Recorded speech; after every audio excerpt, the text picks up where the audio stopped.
ಆನಂದ ಶಯನ ಅನಂತನ ನಯನ ನೋಡುವ ನಿಮ್ಮ ನಳಿನ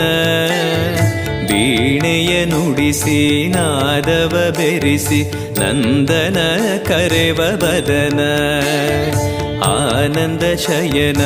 ಅನಂತನ ನಯನ ನೋಡುವ ನಿಮ್ಮ ನಳಿನ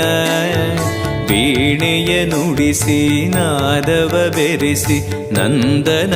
ಕರೆವ ವದನ ಭಾಗ್ಯವಿದು ಗುರು ಭಾಗ್ಯವಿದು ಮಧುರಾಪತಿಯನ್ನ ನಟನ